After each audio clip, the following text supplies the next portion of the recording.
Good evening and welcome to State of Business on Art Television. I am Tamir Nimsat.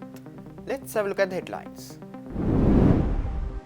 President urges IMF to maintain balanced approach in economic recovery program. Tea production in October takes a dip. News in detail. President Ranil Kumar Dissanayake met with Senior Mission Chief Peter Brewer and the IMF delegation at the Presidential Secretariat yesterday to discuss the next steps in Sri Lanka's IMF program.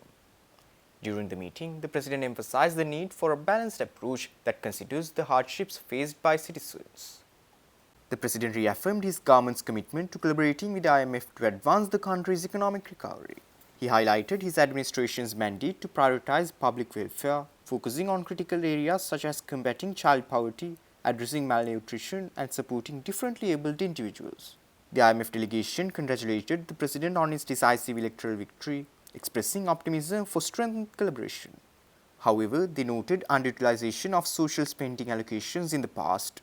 In response, President Dissanayake assured proactive measures to ensure efficient use of resources moving forward.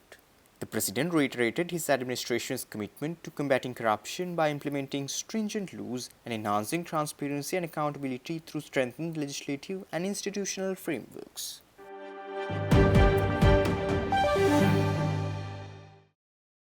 The Ceylon Chamber of Commerce has extended its congratulations to President Ranil Kumar Dissanayake and the National People's Power on securing a resounding mandate in the recent parliamentary election.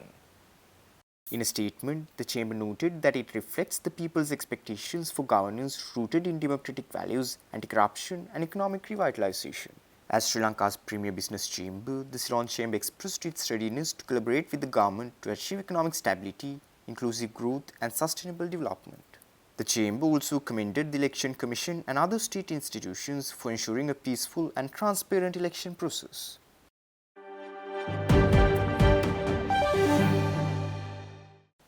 Sri Lanka's Purchasing Managers Index for October 2024 shows encouraging signs of expansion in both manufacturing and services sectors, reflecting improved economic activity in the country.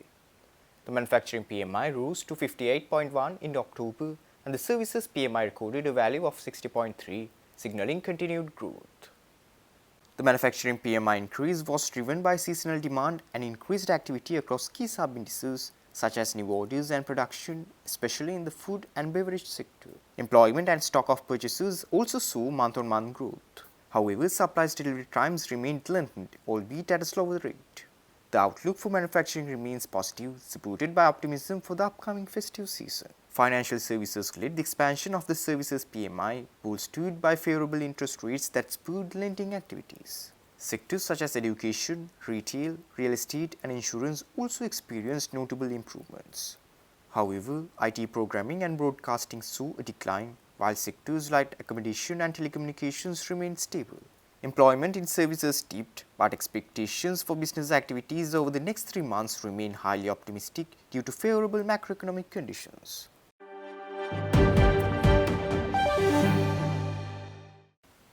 Stay tuned. We will return after this short commercial break.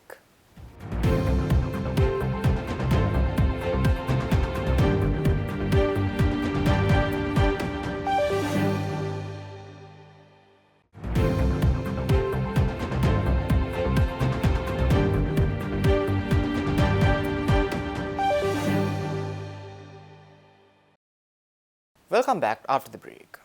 Sri Lanka's tea production for October 2024 recorded an 8% decline, falling to 21.15 million kilograms from 23 million kilograms during the same month last year.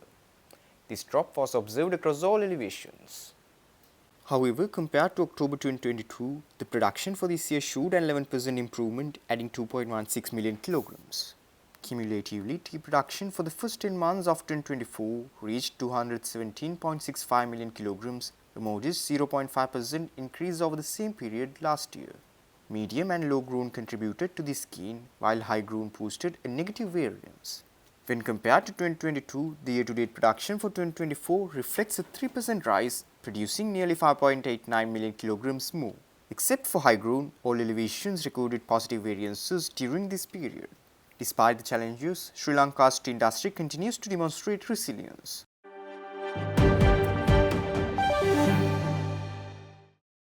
Hambantota International Port has achieved a significant milestone by completing its first commercial ship-to-ship transfer operation for liquid cargo.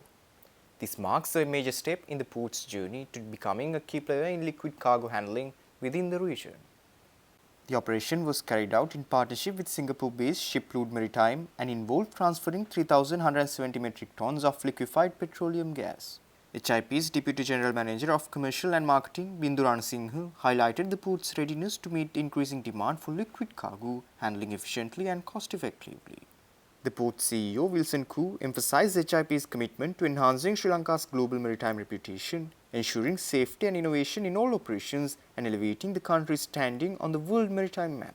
This successful ship-to-ship operation underlines Hambantota International Port's emergence as a logistics hub in the Indian Ocean, expanding its services to meet growing regional and international demands.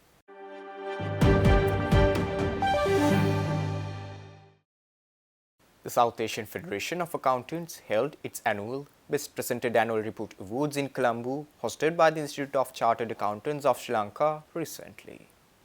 This year's theme, Honoring Excellence, highlighted the region's finest achievements in financial reporting, integrated reporting, and corporate governance. Sri Lanka won 24 awards, highlighting the nation's growing role in setting benchmarks for excellence in annual reporting. Addressing the gathering, President of SAFA and CA Sri Lanka, Heshana Kurupu, underscored the importance of transparency in fostering trust and market efficiency. The event saw the unveiling of SAFA's new logo with Vice President Ashfaq Yusuf Tula, highlighting the evolving role of accountants in today's dynamic world. In closing, the event recognized not only excellence in financial reporting, but also the resilience and progress of South Asia.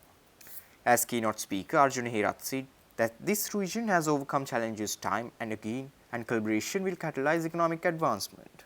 The SAFA Awards 2023 reaffirmed the commitment of South Asian organizations to achieving transparency, accountability, and excellence, strengthening the region's presence on the global stage.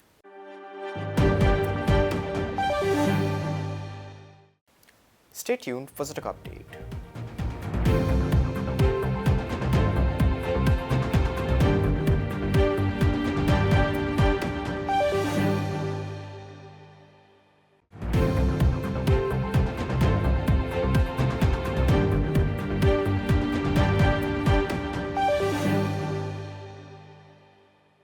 Trading at Colombo Stock Exchange ended on negative notes today. The All Share Price Index dropped by 125.63 points to close at 13,105.38, and the S&P SL 20 dropped by 66.0 points to close at 3,914.23. The turnover was 6 billion rupees and over 259 million shares were traded. Up next are forex rates.